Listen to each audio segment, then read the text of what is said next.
Llegó el momento de orientarte y ponerte al día sobre cómo mantener una salud total. Prepárate para entrevistas, noticias, educación y más. Ya comenzó Salud Total. Muy buenos días a todos y sean bienvenidos a Salud Total. Yo soy Frances Glomar y de parte de toda la producción le damos la bienvenida a la Navidad. Esperamos que hayan pasado un excelente día de acción de gracias junto a su familia y ya estamos listos nosotros entonces para comenzar la Navidad en nuestro programa. Y hoy en Salud Total recibimos la visita de nuestro colaborador Walter Rodríguez Irizarry, neuropsicólogo y psicólogo clínico, para hablarnos acerca de su libro El espectro autista. Además, en el segmento Consulta Médica recibimos la visita del doctor Amaury Segarra, médico internista del Hospital de la Concepción, para hablarnos acerca del cáncer de colon. Así que prepárate para tomar el control de tu salud como nunca antes, porque Salud Total comienza ahora. Salud Total acaba de empezar. Bien amigos, y ya estamos listos para comenzar tu programa Salud Total. Hoy con la visita de un queridísimo colaborador de nuestro programa. Se trata de Walter Rodríguez Irizarry, neuropsicólogo y psicólogo clínico. Bienvenido nuevamente a Salud Total. Saludos a todos. Gracias, Frances, por la invitación y a toda tu teleaudiencia que tanto te sigue. Gracias, Walter, por siempre estar con nosotros. Ya casi cumplimos 2 años de este proyecto y has estado con nosotros desde el inicio y esperamos continuar contigo también colaborando y conversando de muchos temas interesantes en el 2026. Estamos hablando hoy de este libro, ¿verdad? Se llama El espectro autista. Es un manual clínico para la identificación y la intervención. Y no tan solo esto, sino para comprender específicamente estas personas que tienen el espectro autista. Así es que inicialmente me gustaría que nos hablaras acerca de este propósito principal de escribir este manual y qué es lo que aporta. Bueno, el propósito del libro es crear un texto para profesionales y estudiantes en formación. Particularmente es que sea un texto que esté actualizado en la investigación más reciente sobre el autismo. Nos dimos a la tarea de recopilar autores importantes de Estados Unidos. Tenemos 4 autores que son reconocidas figuras del autismo de Estados Unidos y las personas más distinguidas de Latinoamérica. Así que es una referencia no solo para profesionales, sino para todas aquellas personas que quieran informarse sobre la actualización de la investigación sobre autismo. ¿Cómo podemos quizás explicarle al público de una manera un poco más clara qué es el autismo? Sí, yo creo que es una clave bien importante para poder trabajar en el bienestar del autismo, entender qué es el autismo. Primeramente hay que entender que es un trastorno del neurodesarrollo. ¿Qué implica el neurodesarrollo? Que es desde el nacimiento. Que este trastorno del neurodesarrollo se distingue por déficit en la conducta social, ¿verdad? No tienen reciprocidad social, tienen problemas de atención, tienen intereses restrictivos, conducta bien fija, y esto es lo que la va a distinguir a través de toda la vida. A ellos se les hace difícil entender la conducta social, lo que es explícito para ti, para mí, mirar a la cara, responder y, ¿verdad? A cues sociales, a ellos se les hace muy difícil. Y eso ellos lo van a tener a través de toda la vida. Es importante que es diverso, por eso hablamos de neurodiversidad. Ellos son bien distintos, o sea, cuando hablamos del autismo no hablamos de una sola cosa, sino que hablamos de distintas manifestaciones del autismo. Hay una frase muy conocida que dice: ¿conoces a una persona autista? Conoces a un solo autista, porque son todos muy distintos. Y nosotros queremos que para trabajar con ellos tenemos que entender esa individualidad. Cada uno tiene necesidades, fortalezas y deficiencias distintas. Walter, hablamos de que el autismo es algo que tiene que ver con el cerebro. Tú como neuropsicólogo, ¿cómo nos puedes explicar ese asunto? Bueno, te dije que era un trastorno del neurodesarrollo. Esto implica que el desarrollo del cerebro de estas personas es distinto. Y un desarrollo, una ruta de desarrollo que comienza desde la etapa prenatal al momento del nacimiento y el resto de su vida. El cerebro de la persona autista es un cerebro que se desarrolla distinto a de las personas neurotípicas, que somos la mayoría de nosotros. Ese cerebro no solamente va a tener problemas en sus partes, ¿verdad? Hay unas estructuras bien particulares que se alteran, sino en cómo se conectan todas esas estructuras unas con otras. particularmente aquellas redes del cerebro que tienen que ver con la conducta social, los procesos de atención y lo que ya nosotros llamamos cognición social. ¿Qué es la cognición social? La habilidad que nosotros tenemos de entender las intenciones de las personas. Lo que por allí típicamente nosotros hablamos malicia, ellos no la tienen. Pero a ellos se les hacen difícil entender cuáles son las intenciones de estas personas, los cues sociales. Bien, Walter, si hablamos de las comorbilidades y cómo pueden influir en el bienestar de los autistas. Sí, pues es bien importante. Vamos a explicar primero qué son las comorbilidades. Son todas aquellas condiciones médicas, psicológicas, físicas que van a acompañar el autismo. ¿Por qué las comorbilidades son importantes en el autismo? Porque el autismo te va a tener unos síntomas, pero las comorbilidades te complican el autismo. Es algo así como pensar que el autismo viene en combo. Te viene un combo sencillo, un combo mediano o un combo agrandado, dependiendo de las comorbilidades. Por ejemplo, neurológicamente, muchos de los niños con autismo van a tener problemas del sueño, van a tener problemas motrices, estamos hablando 70-80%. Epilepsia es otra condición que acompaña al autismo, más o menos el 20%.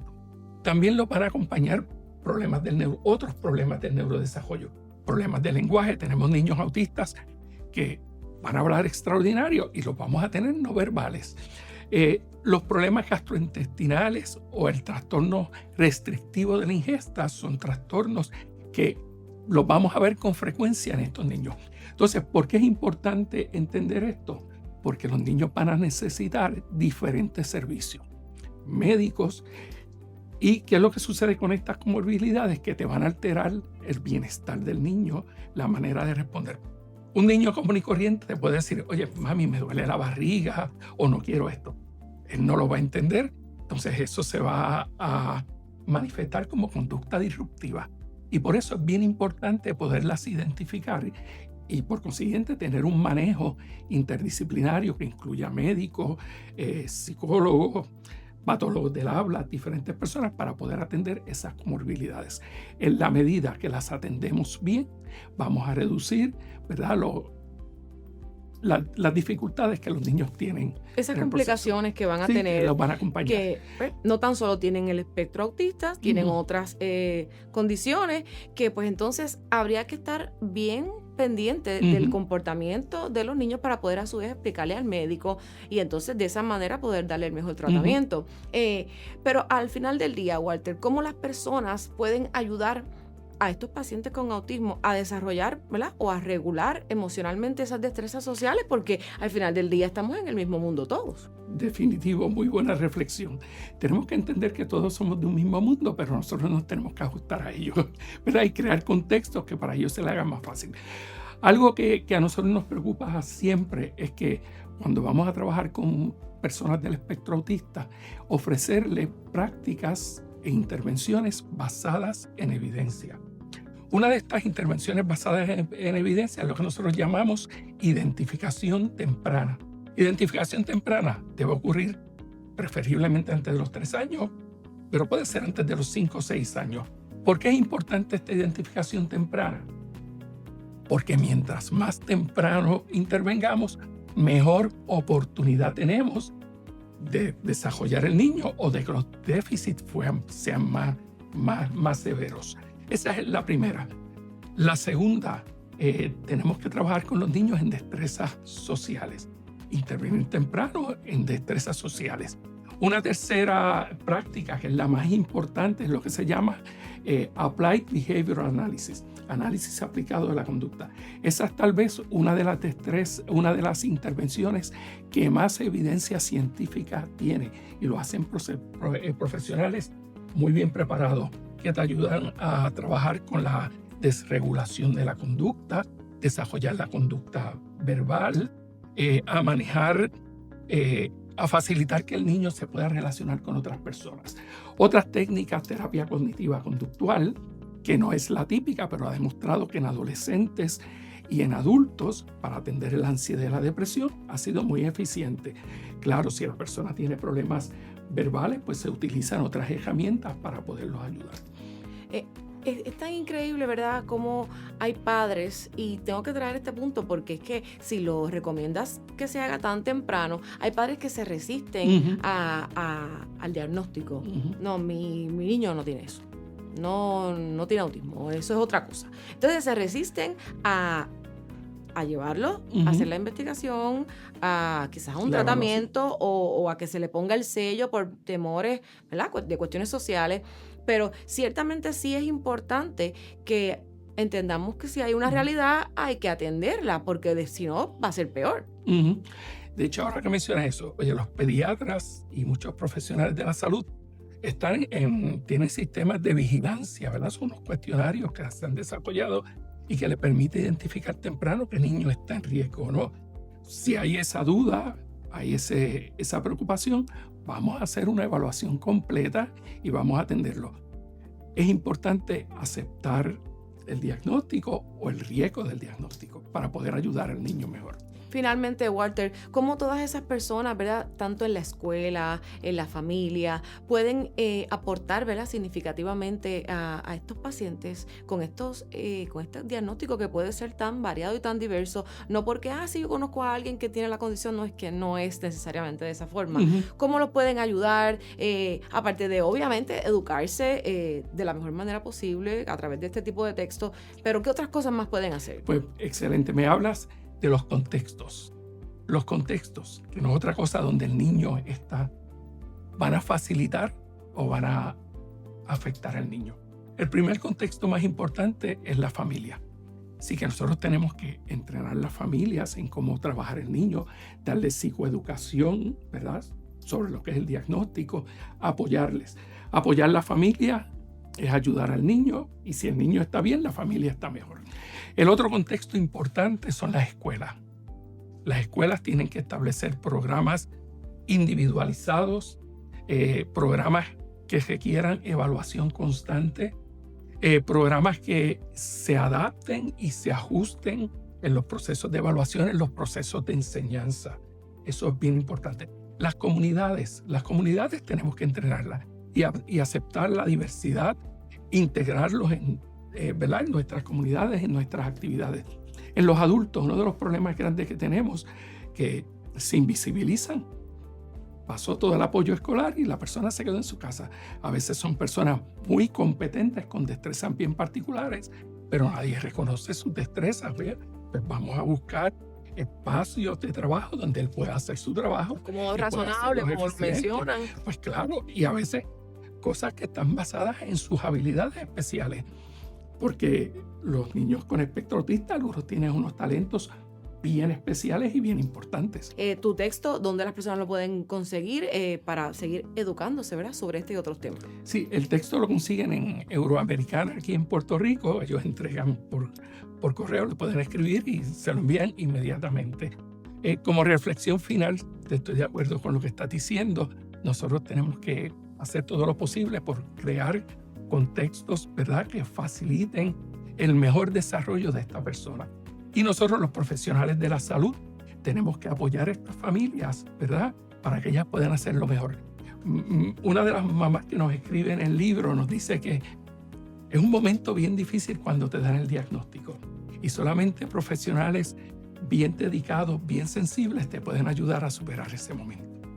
Eso sería lo más importante y lo más humanamente comprensible en un momento como ese para esta y cualquier otra enfermedad. Así es que agradecemos a Walter Rodríguez Irizarry, colaborador de nuestro programa, por hablarnos siempre de estos temas tan importantes. Continuaremos colaborando con él en Salud Total y ahora continuamos con más. Salud Total con Frances Lomar. Vivamos las tradiciones, salgamos a celebrar, disfrutemos los sabores del mesón de Navidad. Con el gusto de mi tierra, una fiesta al paladar. Disfrutemos los sabores del mesón en Navidad. Disfrutemos los sabores del mesón en Navidad. Con el sabor de la tradición, la Navidad es en el mesón. Con el sabor de la tradición, la Navidad Lajas Health Center te ofrece el cuidado de salud más completo. Sala de emergencia las 24 horas, médico generalista e internista, laboratorio clínico con servicio de toma de muestras en el hogar, rayos X, certificados de salud, vacunación y clínica dental. Atendemos los 7 días de la semana. Lajas tiene su centro de salud. Llámanos al 787-899-4242 o búscanos en Instagram como Lajas Health Center.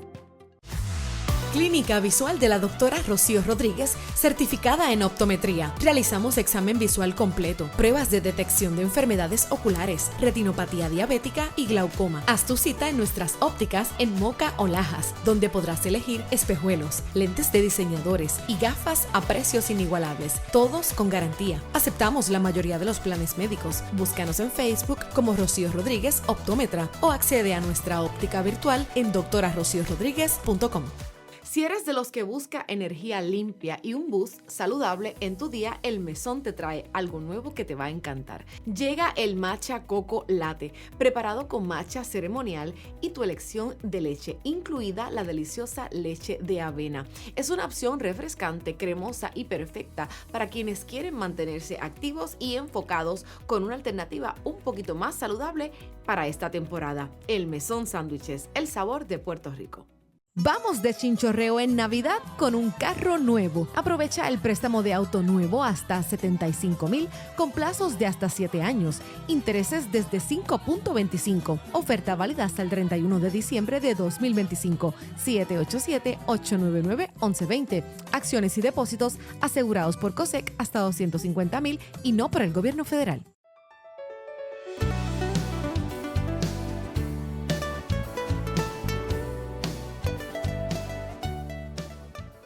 Bien amigos, y ya estamos listos para el segmento Consulta Médica, hoy con la visita del doctor Amaury Segarra, especialista en medicina interna del Hospital de la Concepción. Bienvenido nuevamente. Muchísimas gracias por invitarme a tu programa, que ya me he acostumbrado a venir.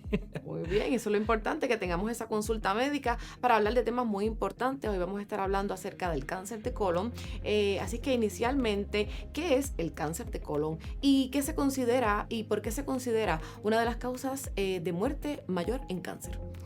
Pues mira, la realidad es que el cáncer de colon usualmente viene de pólipos que van creciendo dentro del colon y llega a un punto, ¿verdad?, que aunque es un crecimiento lento, pues llega a traspasar la pared del colon y puede empezar a ir a nódulos linfáticos y de ahí puede pasar a otros lugares como el hígado, que es uno de los lugares más comunes, puede ir al pulmón. En el caso de que sea bastante cerca del recto, como la sangre que va del colon va directo al pulmón, porque es otro tipo de circulación, pues ese puede ir directamente al pulmón y no necesariamente al hígado. Pero esos serían los dos lugares más comunes, ¿verdad?, que empieza a atacar el cáncer de colon después de que sale del área del intestino como tal.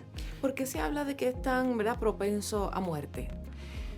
Pues mira, yo entiendo que es porque como puede irse a otros órganos importantes como el hígado y el pulmón, si uno no se ha hecho las pruebas de discernimiento como es la colonoscopía, pues puede llegar a estar ya a lo que llamamos en metástasis o en un estadio muy avanzado, donde es muy difícil curar el cáncer de colon. El cáncer de colon es más fácil de curar cuando está localizado en el intestino y con cirugía, si todavía no se ha ido a ningún lugar, después de quitarlo con cirugía, no debe dar problema. Sí, que básicamente, al igual que otras enfermedades, es una cuestión de prevención, de mientras más temprano se pueda detectar y atacar, pues mejor será el resultado. Pero si habláramos acerca de algunos factores de riesgo más comunes y de cómo podemos reducir esa probabilidad de desarrollarlo, ¿cuáles serían? Pues mira, muy parecido a lo que hemos discutido en otras enfermedades. Hay dos cosas bien importantes, obviamente la genética y la parte ambiental, que ahí pues viene, por ejemplo, si la persona está obesa, eso es un factor de riesgo, si bebe alcohol es un factor de riesgo, si fuma es un factor de riesgo. Se habla de la carne roja, hay estudios que son un poco conflictivos en cuanto a eso, pero sí se recomienda disminuir la ingesta de carne roja.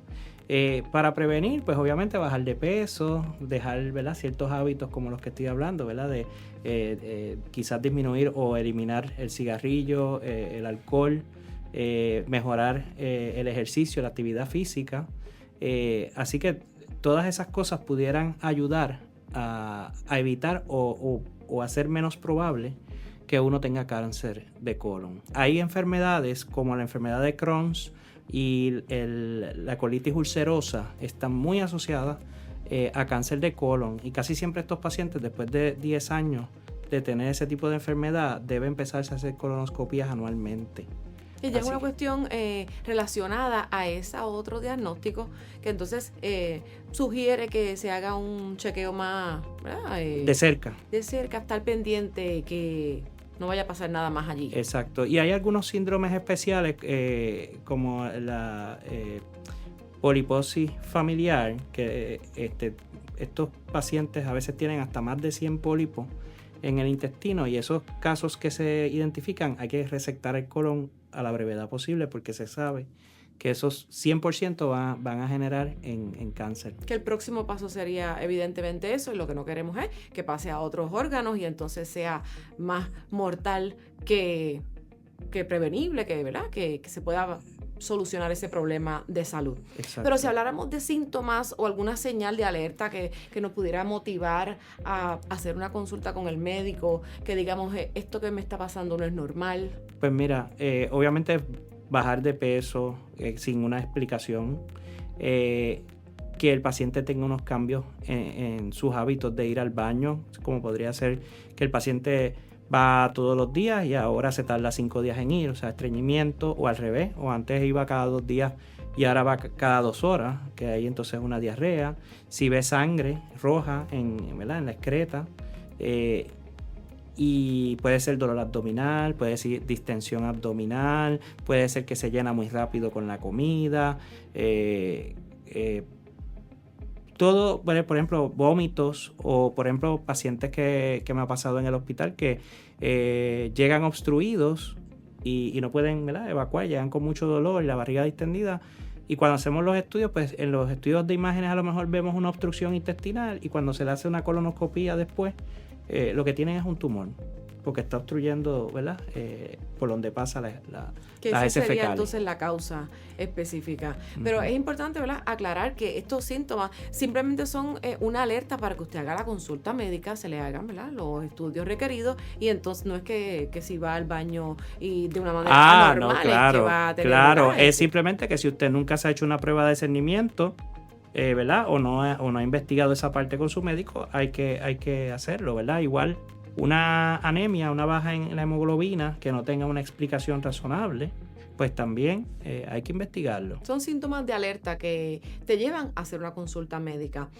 Hablando de la edad, ¿verdad?, en la que se recomienda que se comiencen a hacer este tipo de pruebas de discernimiento, y las opciones que existen, fuera de cámara me estabas comentando que habían, ¿verdad?, ya unos cuestionamientos acerca de la edad específicamente. Sí. Háblame sobre eso y de esas opciones de tratamiento. Sí, es bien interesante porque antes hacíamos las pruebas a los 50 años, lo hemos bajado a los 45, y se está pensando en bajarlo más a los 40 años porque se ha visto un aumento en cáncer de colon en personas más jóvenes. La otra que te había comentado fuera de cámara es que si un familiar de sangre directo, como por ejemplo si los padres de uno, los hermanos, los tíos o un hijo tiene diagnosticado un cáncer de colon, por ejemplo, a cierta edad, pues esos familiares directos deberían empezar a hacerse esas pruebas de colonoscopia, por ejemplo, 10 años antes de la edad a la cual se diagnosticó el cáncer de ese familiar. O si viene los 45 años, como habíamos hablado primero, lo que venga primero de ambas cosas. Hay otras alternativas para hacer las pruebas de discernimiento, como podría ser sangre oculta anual. También se pueden combinar con pruebas de ADN, que lo hace un poco más efectivo, y esas entiendo yo que se pueden repetir cada 3 a 5 años. Hay colonoscopias virtuales que es con CT scan, pero también conllevan la preparación, ¿verdad?, de purgante. O sea que no hay mucha ventaja en utilizar estas otras modalidades cuando con la colonoscopía directamente estás viendo el intestino, y si ves un pólipo, que es la razón de ser del cáncer de colon, pues tú lo puedes resectar y evitar que eso siga creciendo ahí, y por lo tanto evitar que haya que hacer cirugías o tratamientos más invasivos. Quiero recalcar esto, ¿verdad? A veces las personas tienen miedo del estudio de colonoscopía. Yo entiendo que es una modalidad muy segura. El paciente ¿verdad? Tiene una sedación, lo cual va a hacer que el paciente está dormido, no lo va a sentir, no se va a acordar. Quizás es incómodo la parte de la preparación de que tiene que tomar purgantes y hacer quizás un poco de dieta, ¿verdad? Para que ese intestino esté limpio y la colonoscopia sea efectiva. Hay muchas personas que tienen miedo del procedimiento o la incomodidad de tomarse el purgante y estas cosas. Y la verdad que debemos sopesar los riesgos versus beneficios, y la verdad que esto es un estudio que salva vidas. Es una prueba de cernimiento que realmente salva vidas. Se ha visto que ha reducido la mortalidad cuando se hace adecuadamente el cernimiento con la colonoscopia. Así que ya es importante que usted, si está por ahí por esas edades o tiene algún familiar, haga su cita, haga su consulta médica para que se haga una colonoscopia y descartar, ¿verdad?, y otras enfermedades. Así es que por esa información agradecemos al doctor Amaury Segarra y ahora continuamos con más de tu programa Salud Total.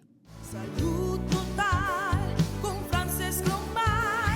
Llegó el Lelolai de Lajas Coop. Préstamos personales desde $3,001 hasta $10,000 con plazos hasta 6 años para consolidar deudas, gastos imprevistos o para cualquier necesidad, con pagos desde $102,18. Oferta válida hasta el 31 de diciembre de 2025. 787-899-1120. Recuerda que tus acciones y depósitos están asegurados por COSEC hasta $250,000 y no por el gobierno federal. En el Hospital de la Concepción en San Germán, Skilled Nursing Facility, el más moderno y completo centro de cuidado diestro de enfermería de Puerto Rico para personas con condiciones médicas y quirúrgicas. Con enfermeras las 24 horas y personal experto, ofrecemos terapia física, ocupacional, recreativa y del habla a nuestros residentes. Skilled Nursing Facility del Hospital de la Concepción, el mejor cuidado diestro de enfermería las 24 horas. Lajas Health Center te ofrece el cuidado de salud más completo. Sala de emergencia las 24 horas, médico generalista e internista, laboratorio clínico con servicio de toma de muestras en el hogar, rayos X, certificados de salud, vacunación y clínica dental. Atendemos los 7 días de la semana. Lajas tiene su centro de salud. Llámanos al 787-899-4242 o búscanos en Instagram como Lajas Health Center. Seguimos de fiesta por el aniversario número 70, con el préstamo personal desde $25,001 hasta $50,000, con plazos de hasta 10 años e interés de 6.75, para consolidar deudas o para cualquier necesidad. Oferta hasta el 31 de diciembre de 2025. 787-899-1120. Acciones y depósitos asegurados por COSEC hasta $250,000 y no por el gobierno federal. Bien, amigos, y de esta manera llegó la hora de que nos hagamos la pregunta del día. ¿Qué estás haciendo tú? ¿Qué estoy haciendo yo para tener salud total? Recuerda que tenemos un solo cuerpo y una sola vida. Así es que por eso es que mañana es un buen día para tomar acción. Así es que manos a la obra. Agradecemos a nuestros invitados por su tiempo y por sus conocimientos, pero sobre todo a ustedes por su sintonía todos los sábados. No olviden seguirnos en las redes sociales de Facebook e Instagram y también en nuestro canal en YouTube. Y que la próxima semana tienen una cita con nosotros por aquí por Tele 11 a las 9:30 de la mañana. Yo soy Frances Glomar y me despido por hoy.